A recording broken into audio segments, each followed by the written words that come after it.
this, we are now being joined by Lieutenant General Raj Shukla from New Delhi. He is a former General Officer Commanding-in-Chief and Commander of the Indian Army's Training Command. Thank you so much for taking out your time and joining us, sir. Thank you very much for calling me. Great pleasure. Now let me begin by asking you, India and China have agreed on the resumption of Kailash Mansarovar Yatra in their meeting. How significant is this move, and will Kailash Mansarovar Yatra border trade resume? So, following the disengagement of 21st October and then the meeting between Prime Minister Modi and President Xi on the 23rd, in a space of less than 2 months, when the two SRs, Mr. Doval and his counterpart, have now, what they have achieved in terms of these 6 consensual outcomes, or this reasonable forward movement in the resumption of diplomatic mechanisms. You spoke of Kailash Mansarovar, there is Nathula border trade, trans-border river cooperation, patrolling, grazing, and all this. I mean, this is pretty good work, I thought. It demonstrates diplomatic agility, speed, and momentum. And I also think it is the result of 5 years of diligence and hard work, because it was 5 years ago that the SRs met. And now, from the broader agreement, within 2 months to get all this going, I think full credit must be given to the National Security Advisor, Mr. Ajit Doval, his team, and the Chinese counterparts. I'm also sanguine that this will inject greater energy and vitality into the larger question of boundary settlement. I mean, it's a very complex issue. I'm not saying that there'll be quick results, but certainly energy and vitality. I've also noted that the Chinese reaction has been very enthusiastic, far better than the last time around. Mr. Wang Yi, I'm quoting him, he said the discussions were very substantive. The results are hard won and worth cherishing. So I think on a whole, it demonstrates perspicacity, speed, momentum. It's a good start in terms of resumption, though it's still a very long way to go.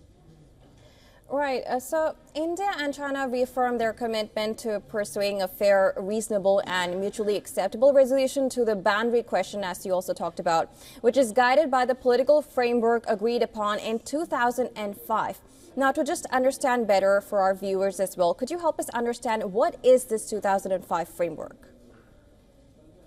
Yeah, so since this 2005 framework, it was on the basis of this 2005 framework that the special representatives, they got together to address all the questions of, the challenges that are associated with the settlement of the boundary issue in terms of delineating in LAC, on the ground, on the map, patrolling, and there are a whole set of complicated measures.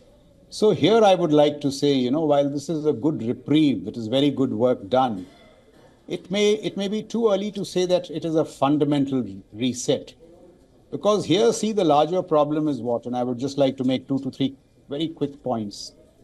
The strategic reality on ground is in terms of the military component of the power differential between India and China. Now, that is $400 billion. So we have to see, I would like to note that the military component of this differential is now spreading into other areas beyond the LAC. For example, in terms of air power, the AD topology, the rocket force, the whole technology piece. In fact, I would commend to you a report which has come out just yesterday on the military and security developments of the PRC and the PLA, the American annual report to the Congress. That will tell you that, China's post-modernization goals are on target, on time. There are phenomenal upgrades in technology, massive instruments in choke point technologies, shipbuilding, so on and so forth. So the real point that I'm trying to make is that just as we have creatively seen forward movement in the diplomatic space, India has to creatively construct fail-proof deterrence along the LAC. Because what will encourage the Chinese most to move towards a boundary settlement is deterrence. And there is the challenge, $400 billion.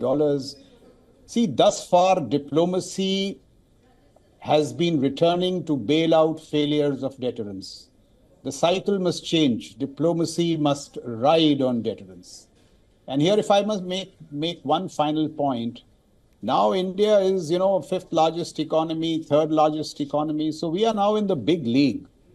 And in this triangulation between a declining hegemon USA, I'm not saying it's out, but its power is definitely reducing, a rising challenger China, and this aspiring Vishwabandhu India, the game is getting extremely complex and complicated. And the lesson over the last 4 or 5 months is that India and China have to stay on the top of the relationship on their own.